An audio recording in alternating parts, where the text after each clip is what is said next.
बिस्मिल्लाहिर्रहमानिर्रहीम। अस्सलाम वालेकुम। खेलों की खबरों पर तबसरों और तस्जियों से स्कोर के एक और प्रोग्राम के साथ सैयद याह्या हुसैनी आपकी खिदमत में हाजिर है। गुज़िश्ता रोज़ हमने अपने प्रोग्राम में साबिक test captain wicket keeper Rashid Latif, test cricketer Fawad Alam और रोज़नामा जंग कराची के senior cricket sports correspondent Abdul Majid Bhatti से गुफ्तगू की थी, जिसमें हमने वर्ल्ड कप 2003 की ख़राब कारकर्दगी के बाद सीनियर्स को ड्रॉप करके नौजवान खिलाड़ियों पर मुश्तमिल टीम बनाने का हवाला दिया और अपने पैनलिस्ट से पूछा कि साबिक कप्तान बाबर आजम, शाहीन शाह अफरीदी और मोहम्मद रिजवान समेत सीनियर क्रिकेटर्स को ड्रॉप किया जाए जो मुसलसल नाकाम साबित हो रहे हैं और उनकी जगह T20 टीम में PSL के इन परफॉर्मेंस और नौजवानों को मौका दिया जाए जो मुस्तक़बिल में कौमी टीम की तवील अरसे तक नुमाइंदगी कर सकें।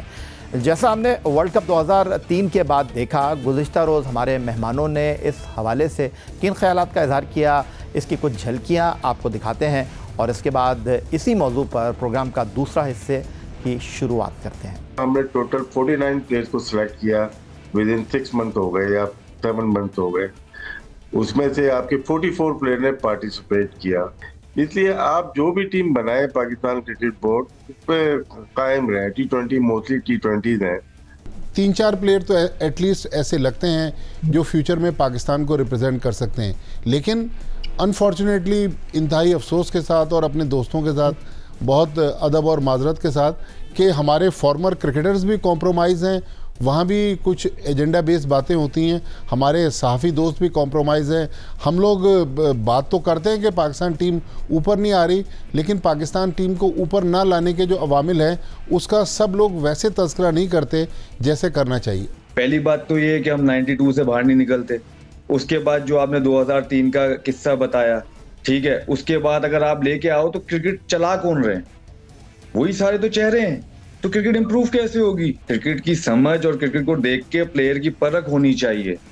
वो हर किसी में नहीं होती। जरूरी नहीं है कि कोई जो अच्छा प्लेयर हो वो अच्छा कोच भी हो। फवाद, ये जो बांग्लादेश और अफगानिस्तान की सीरीज़ है, क्योंकि एशिया कप है, वर्ल्ड T20 है मुस्तकबिल में, तो क्या ये बेहतर मौका नहीं होगा कि ठीक है, आपकी राय हो सकती है कि अब हम नई टीम बनाएं और अगर हम माजी में हारते हुए जो हमारी सालाना रैंकिंग है इस वक्त T20 की 8वीं हो गई है, तो अब हमको आगे देखना चाहिए, चाहे वो एक सीज़न खेला हो, चाहे वो पुराना प्लेयर हो, चाहे वो टेस्ट प्लेयर हो।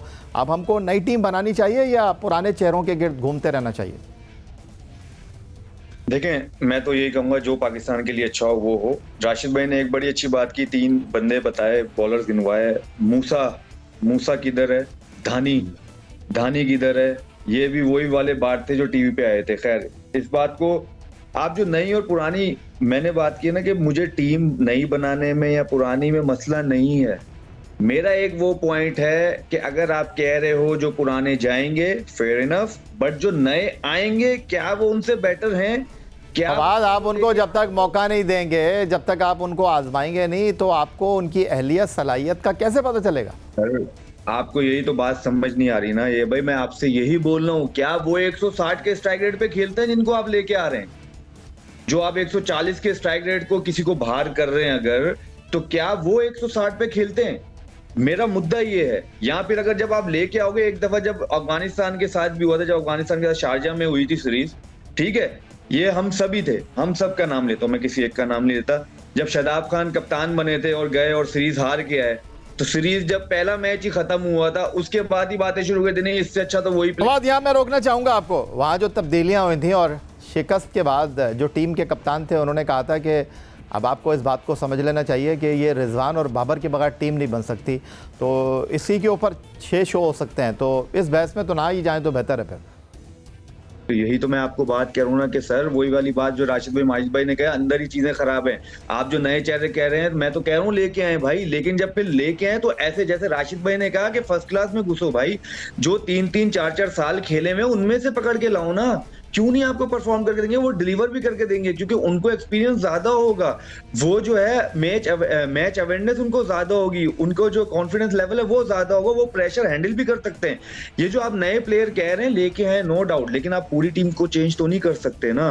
फिर आप 1-2 ही PSL से उठाते हो, फिर वो जो डोमेस्टिक जो 4-5 साल से रुल रहे हैं, जो अपने आप को घिस रहे हैं, उनको लेके आए। बॉलर्स को भी वहीं से लेके आए, ये मैं अली रजा के खिलाफ नहीं हूँ, बहुत अच्छे बॉलर, जैसे आपने कहा ना आजमाना, आजमाएं, वही वाली बात राशिद भाई वाली बात, जब आजमाएंगे एक मैच में इंजरी हो जाएगी, बेचारे का करियर ही खत्म हो जाएगा। फिर फायदा क्या? अगर आपको फ्यूचर सोचना है पाकिस्तान का, तो फ्यूचर के हवाले से टीम बनानी पड़ेगी। अगर आपने किसी को चांस भी देना है तो ये भी सोच के देना है कि यार ये 6 चांस है, तो 6 में से 6 में ये डिलीवर नहीं करेगा, 1-2 में भी करा हमारे लिए फायदा है।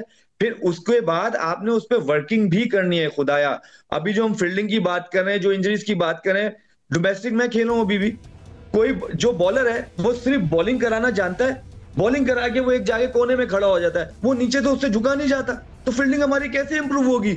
वो सुबह ट्रेनिंग में जो ट्रेनिंग कर रहे होते हैं वो मैं देखता हूं, जो वो फील्डिंग करवा रहे होते हैं, सुबह वार्म अप फील्डिंग हो रही होती है, वो मैंने देखी है, कोई करता ही नहीं है। तो कैसे आप कहते हो कि यार पाकिस्तानी टीम में आके इंप्रूव कर लें या ये फील्डिंग अच्छी करना शुरू कर दें या इनकी फिटनेस अच्छी हो जाए? सिर्फ बॉलिंग करना फिटनेस नहीं होता भाई। जब हम पाकिस्तानी टीम में आते हैं या फ्रेंचाइज में आते हैं, उधर आके हम जिम में घुस जाते हैं या ट्रेनिंग कर लेते हैं थोड़ी बहुत, जब आप पे लोड पड़ता है, क्योंकि वो लोड प्रेशर वाला है। वो लोड क्या होता है कि अगर 15 दिन का टूर है तो 15 दिन में अगर 5 दिन आप लगे वो मैच में, तो 8 दिन फील्डिंग ट्रेनिंग सब कुछ होती है, तो आप उधर टूट जाते हो भाई। ये हम डोमेस्टिक में नहीं करते, ये कल्चर हमें पहले डोमेस्टिक में चेंज करना पड़ेगा। जो आप कोचेस लगाते हो उनका भी देखना पड़ेगा, उनके ऊपर भी लाके बिठाओगे यार वो कैसी कोचिंग कर रहे हैं, या वो अपना टाइम दे रहे हैं या नहीं दे रहे। वो लोग भी आते हैं, सिर्फ खाना पूरी करते हैं और निकल जाते हैं, कोई पूछने वाला नहीं है। तो माजिद भट्टी साहब, हम बात कर रहे हैं कि क्या अब आगे देखना चाहिए, लेकिन आगे देखने के हवाले से राशिद लतीफ़ और फवाद आलम का ये कहना है कि पहले जो चीज़ें हैं उनको बेहतर कर लें तो फिर आगे भी बढ़ जाएंगे, तो ऐसा ना हो कि आगे बढ़ जाएं और फिर रिवर्स गियर लगाना पड़ जाए। देखिए, सबसे पहले तो हमें सिलेक्शन कमेटी बनानी पड़ेगी कि कौन सेलेक्टर्स हैं जो इस पाकिस्तान क्रिकेट को आगे ले जा सकते हैं, क्योंकि ये जो रिसेंट डेज़ में हमने देखा आकिब जावेद, अलीम डार, असद शफीक, अज़हर अली, ये वाली सिलेक्शन कमेटी तो मेरा ख्याल में माजरत के साथ कि अब इस सिलेक्शन कमेटी को तो खुदा हाफिज़ कह देना चाहिए। नंबर 2, हमें हेड कोच के लिए भी फ़ौरन अनाउंसमेंट करना पड़ेगा। अगर माइक हैसन को अनाउंस करना है तो माइक हैसन इस वक्त PSL में मौजूद है, उन्होंने बहुत सारे लड़कों को करीब से देखा। मसला ये है कि जिस ऐनक के साथ हमारी ये सिलेक्शन कमेटी पिछले 1 साल के दौरान सिलेक्शन करती रही, मेरे ख़्याल में पाकिस्तान क्रिकेट उससे तो कभी भी हम तवक्को ना रखें कि ऊपर जा सकती है। मेरा ख़्याल में बहुत ज़्यादा कॉम्प्रोमाइज़ थे, बहुत ज़्यादा जानिबदारी थी, और इंतहाई माजरत के साथ के मोहसिन नकवी साहब बयानात तो बहुत सारे उन्होंने दिए, लेकिन उनकी नाक के नीचे जो बहुत सारे फ़ैसले हो रहे थे, उन्होंने कोशिश भी की, लेकिन किस तरह हो सकता है कि सिलेक्शन कमेटी PCB चेयरमैन को मना कर दे? अगर मना करती है तो फाइनल अथॉरिटी तो PCB चेयरमैन के पास थी। ICC चैम्पियंस ट्रॉफी में सारे फॉर्मर क्रिकेटर्स कहते रहे कि हमें स्पिनर को डालना चाहिए, लेकिन सिलेक्शन कमेटी ने 2 बार चेयरमैन ने कहा, चेयरमैन को ओवररूल कर दिया। मेरे ख्याल में वो लोग हमें लाना पड़ेंगे। एक तो वो लोग जो जिनका जिक्र फवाद आलम कर रहे हैं कि जो मॉडर्न डे क्रिकेट को जानते हो, दूसरा वो जिनको पाकिस्तान क्रिकेट का दर्द हो। कहाँ से लेकर आएंगे भट्टी साहब? आप खुद कह रहे हैं हमारे साथी हमारे पास हो जाते हैं, हमारे फॉर्मर क्रिकेटर भी कॉम्प्रोमाइज़ हो जाते हैं। नहीं, कुछ अच्छे लोग भी हैं रिया, ऐसा नहीं है सारा माशरा ख़राब नहीं है, लेकिन वही बात है कि हमने फॉर्मर क्रिकेटर्स, फॉर्मर कैप्टन्स के साथ भी जो सलूक किया है, मेरी मुराद PSL से मैं एक छोटी सी आपको मिसाल दूं, फील्डिंग की बहुत ज़्यादा इस PSL में बात हो रही है। जो पाकिस्तान के सबसे अच्छे पिछले चंद सालों में फील्डिंग कोच आए थे जिन्होंने कोई डिफरेंस डाला, वो स्टीव रिक्सन थे ऑस्ट्रेलिया के। बाद में क्या हुआ, स्टीव रिक्सन की तनख्वाह लेट कर दी PCB के एक अफसर ने, स्टीव रिक्सन नाराज़ होकर वापस ऑस्ट्रेलिया चले गए। वो अफसर आज भी उसी जगह पर मौजूद हैं। तो फिर अच्छे लोग ज़ाहिर है इसलिए नहीं आते कि बाद में उनको जो रुस्वा करके निकाला जाता है। तो ये चीज़ें जो हैं इनकी तरफ भी सीरियसली हमें देखना पड़ेगा। साबिक test captain wicket keeper Rashid Latif, senior सहाफ़ी अब्दुल माजिद भट्टी और टेस्ट बैट्समैन फवाद आलम साहब गुफ्तगू के लिए हमारे साथ प्रोग्राम में मौजूद हैं। एक ब्रेक के बाद गुफ्तगू को मज़ीद आगे बढ़ाते हैं। राशिद लतीफ़ साहब, ये जो फवाद आलम बात कर रहे हैं कि जो स्ट्राइक रेट आप चाह रहे हैं, तो ये जो 8-8, 10-10 साल से प्लेयर खेल रहे हैं, जिनको आपने मराहत दिए हैं, जिनकी मर्ज़ी से आपने सेंट्रल कॉन्ट्रैक्ट जो है वो मुरतब किया है, अब वो इंटरनेशनल क्रिकेट के तकाज़ों के हिसाब से नहीं खेल पाए, वो तो खेल रहे थे इंटरनेशनल क्रिकेट, तीनों फॉर्मेट खेल रहे थे। तो अब आपको नए खिलाड़ियों की तरफ देखना चाहिए या आपको इसी तरह जो है वो 2 अंदर करेंगे, 4 को आप बाहर कर देंगे? कैसे बनेगी आगे टीम? इसके ऊपर मैं आता हूँ, जो बात फवाद ने की शादाब की कैप्टनसी में, उसने बाद में बोला कि इनके बगैर टीम नहीं बनती। एक वक्त होता है प्लेयर का। शायद भट्टी साहब को याद हो, आपको भी याद हो कि जावेद बियादा साहब ने प्रेस क्लब पे प्रेस कॉन्फ्रेंस की थी 94 में, और उन्होंने क्रिकेट से बददिली जाहिर की और छोड़ने की कोशिश की थी, और उन्होंने ये कहा था कि वक्त था कि टीम और टॉस मेरा इंतजार करता था कि मियाँदाद खेलेगा या नहीं खेलेगा, इतना बड़ा दबदबा था। तो ये जो 2 थे ना, उस वक्त इनका टाइम था। जब टाइम होता है टाइम है, आज टाइम नहीं है उनका, इसीलिए उस वक्त जो बात कर रहे हैं ना, उस वक्त राइट था। उसके वक्त की परफॉर्मेंस पाकिस्तान की निकाल रहे हैं, जैसे भी पहुंचे सेमीफाइनल फाइनल पहुंचे पाकिस्तान T20 की स्पेशली, और टेस्ट में भी हम लोग खेले और फवाद टीम का हिस्सा भी रहा उस जमाने में। गलतियां होती हैं, लेकिन वो एक वक्त था। लेकिन उस वक्त को उनकी परफॉर्मेंस के ऊपर उनको बाहर नहीं किया जा रहा था। और फीता आज एक ही ले लेते हैं हम, बॉलर का और बैट्समैन का। हमारे सिर्फ बैट्समैन के ऊपर फीता नापा जाता है, बॉलर का फीता बना ही नहीं पाकिस्तान में। 2 हमारे पास फास्ट बॉलर हैं जो कि काफी अरसे से खेल रहे हैं, वो यूज हुए। यूज जका साहब ने किया उनको, किसके खिलाफ? बैट्समैन के खिलाफ ही किया ना, यही 2 ही थे। और वो दोनों जब खेले वहां पे अगेंस्ट इंडिया, 18वां ओवर शाहीन ने किया, 15 रन दिए, 17 रन दिए हारिस ने। वो दोनों के ऊपर तो किसी ने बात ही नहीं किया आज तक। और कराची किंग्स में किसने मार खाई? उन दोनों ने ही खाई है। तो फीता बैट्समैन का नहीं है, बैट्समैन का है, फास्ट बॉलर का नहीं दिया हुआ इन्होंने। तो क्या है, जो यूज हो रहे हैं ना, उसको मीडिया भी और उनकी फ्रेंचाइज सपोर्ट कर रही है। बाकी जो बात क्रिकेट की है, टीम बनने की है, और आपको पता चल जाता है कौन सा प्लेयर हमारे लिए साजगार रहेगा। अगर पुराने प्लेयर हैं, यही प्लेयर्स के नंबर सिर्फ चेंज करने होते हैं। आप अगर हारिस को डोमेस्टिक में 4 नंबर पे खिला रहे हैं और जब खिलाएंगे आप वहां पे, तो मैं ही नहीं एक्सेप्ट नहीं करूंगा। तो बाकी क्या करेंगे? परफॉर्मर जो होते हैं ना, हर नंबर के अलग होते हैं।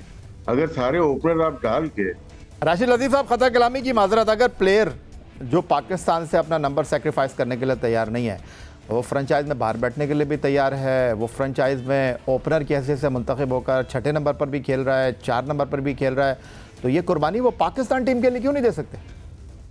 ये तो मैनेजमेंट के फॉल्ट है ना। देखिए, मैं और आप तबसरा कर सकते हैं, उसके ऊपर क्रिटिसाइज कर सकते हैं या उसको अच्छा कह सकते हैं। ये वीक बोर्ड की निशानियां, वीक फ्रेंचाइज की निशानियां हैं। छोड़ दें आप, एक लड़का मुल्तान सुल्तान से खेला, आमिर अजमत खेला है, ठीक है ना, अजमत, वो तो 2021 में इमर्जिंग खेला था, उसकी क्या परफॉर्मेंस थी, दोबारा सिलेक्ट हो गया पिछले वो इस टूर्नामेंट में। 40-50 प्लेयर में ऐसे गिना दूं जो कि फ्रेंचाइज चेंज कर रहे हैं विदाउट मैच खेले थे। तो फ्रेंचाइज ही गलत है ना, फ्रेंचाइज ही, ड्राफ्ट सिस्टम ही गलत है। ऑप्शन में उठाए तो मैं अगर ओनर हूं, मैं तो बोलूंगा यार ये प्लेयर आपने जो 50 लाख का उठाया है यार, इसकी वैल्यू तो 10 लाख बनती है अब तो ऑप्शन में। ड्राफ्ट में पीसीबी ने लिख के दे दिया, आप उठा लोगे। उसमें 6 फ्रेंचाइज इन्वॉल्व होती हैं, फ्रेंचाइज में कैटेगरीज बनाते हुए सिलेक्शन कमेटी के साथ। वो तो अपनी मर्जी से प्लेयर को इधर उधर कर रही है। तबाही की वजह सामने नजर आ रही है, कोई देखने ही नहीं चाह रहा। हाईजैक किया हुआ फ्रेंचाइज ने पाकिस्तान क्रिकेट बोर्ड को। पाकिस्तान क्रिकेट बोर्ड के कुछ लोग मिले हुए उनके साथ, जिसकी वजह से आपकी क्रिकेट अफेक्ट हो रही है। उससे पहले क्यों? देखिए, उसके असरात आपको 2019-20 के बाद नजर आना शुरू हो गए थे फ्रेंचाइज क्रिकेट के। उससे पहले की क्रिकेट पे सर्वाइव किए, 2017 जीते हम लोग। उसके बाद देख लें फ्रेंचाइज की अमल दखल देखे, और आज क्रिकेट पूरी उनके कंट्रोल में है। IL T20 होता है तो फ्रेंचाइज के लोग वहीं पे होते हैं। वो बिग बैश में भी सेटिंग करवा रहे हैं, कैरिबियन में भी सेटिंग करवा रहे हैं। तो पीसीबी को सब पता है गलती कहाँ पे है। ये खुद ही सही नहीं करना चाहते, क्योंकि जब सही करना चाहेंगे तो अच्छे लोग चाहिए होंगे, और ये अच्छे लोग हैं। राशिद भाई, मैं यही 2 हिस्ट्री की बातें बताता हूँ कि एक तो जावेद मियाँदाद की press conference Karachi press club में मैंने अटेंड की। जावेद भाई ने रोते हुए रिटायरमेंट अनाउंस की। फिर 2007 में मैं और याहिया, हम दोनों किंगस्टन जमैका में थे। इंजमामुल हक ने रोते हुए ग्राउंड से बाहर आए। तो ये पाकिस्तान के 2 ग्रेट्स थे जिनका एंड जो था वो इस अंदाज में हुआ। लेकिन जो आपने फ्रेंचाइज क्रिकेट की बात की, मुझे आज भी याद है 2017 में जब दूसरा सीज़न शुरू हुआ PSL का, फवाद आलम पहले सीज़न में मेरे ख्याल में किसी फ्रेंचाइज में थे, दूसरे सीज़न कराची किंग्स में, दूसरे सीज़न में मैंने कम से कम 2 फ्रेंचाइजी से रिक्वेस्ट की कि यार अच्छा यूटिलिटी प्लेयर है, फवाद आलम को आप ले लें। फवाद आलम बहुत अपसेट था, इनको पता था कि ये सिलेक्ट नहीं हो रहे, लेकिन किसी फ्रेंचाइज ने ये नहीं देखा कि भाई ये कितना अच्छा प्लेयर है, ये पाकिस्तान की तरफ से जो पाकिस्तान ने T20 वर्ल्ड कप जीता उस टीम का भी पार्ट था। लेकिन फ्रेंचाइज क्रिकेट की बिल्कुल बहुत भयानक कहानियां हैं जो हम लोग मंजर-ए-आम पे नहीं ला रहे। चूँकि आज फवाद आलम मौजूद थे, मैंने कहा चलें बसबील तज़किरा फवाद आलम की भी कहानी बता दें कि ये अपसेट रहे, लेकिन हमारी कोशिशें भी नाकाम गई, फ्रेंचाइज ने फवाद आलम को लेने की कोशिश ही नहीं की। अब आपने इतनी बात की है तो मैं फिर क्या कहूँ और क्या ना कहूँ। 2007 में पहला वर्ल्ड T20 भारत की टीम MS धोनी की क़यादत में जीती और आज तक वो जो है वो IPL खेल रहे हैं। और 2009 में जिस कप्तान की क़यादत में हम वर्ल्ड T20 जीते, और ये जो फ्रेंचाइज क्रिकेट है वो T20 की ही है, उसमें वो कप्तान कहीं है नहीं। तो अब इससे ज़्यादा मैं कुछ कह नहीं सकता। फवाद आलम साहब जाते जाते क्या कहना चाहेंगे? जी सर, जाते जाते बस ये है, थैंक यू सो मच आप सबका। और बाकी ये है कि देखें, हम दुख होता है, दर्द होता है, बहुत ज्यादा दर्द हुआ मुझे जब पाकिस्तान टीम अमेरिका से हारी। सीरियसली मैं अभी तक उस चीज को नहीं भूल सकता जो हम अमेरिका से हारे।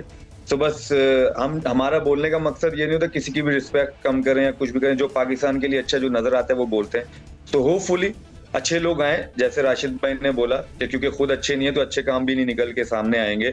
तो अच्छे लोग आए और पाकिस्तानी टीम है जो अच्छा है, चाहे जिसको पुरानों के बाहर करना है, नए को लेके आना है, लेकिन जो बेटरमेंट पाकिस्तानी टीम के लिए अच्छा है वो आके करें। और होपफुली हम जब आगे बात करें तो होपफुली हम कहें कि हाँ यार ये काम अच्छा हुआ है, ये प्लेयर अच्छा आया है, और होपफुली कि पाकिस्तान एक अच्छे राह पे निकल चुकी है। और इंशाल्लाह हमें, क्योंकि जाहिर है हम खुद खेले में क्रिकेटर्स हैं तो हमें दुख होता है। होपफुली आगे पाकिस्तान अच्छा करे, आगे टूर्नामेंट्स आ रहे हैं, एशिया कप आ रहा है, वर्ल्ड T20 आ रहा है, गुड लक है पाकिस्तान के लिए, और अच्छा टैलेंट एक नजर भी आए। और जो पुराने भी हैं अल्लाह करे जो उनके लिए भी बेहतर हो, तो अल्लाह ताला वो ही करे उनके लिए। बहुत शुक्रिया राशिद लतीफ़ साहब, बहुत शुक्रिया फवाद आलम साहब, बहुत शुक्रिया अब्दुल माजिद भट्टी साहब स्टूडियो में हमारे साथ मौजूद थे। यही आज का हमारा ये प्रोग्राम। एक्स अकाउंट पर हमें फॉलो कर सकते हैं, ईमेल कर सकते हैं, अपनी राय से आगाह कर सकते हैं score@jio.tv पर। दुआ, इस उम्मीद, इस तवक्को के साथ कि पाकिस्तान में खेल और खिलाड़ी तरक्की करते रहें। सैयद याहिया हुसैनी को स्कोर की पूरी टीम के साथ अगले प्रोग्राम तक के लिए इजाज़त दीजिए। अल्लाह हाफ़िज़।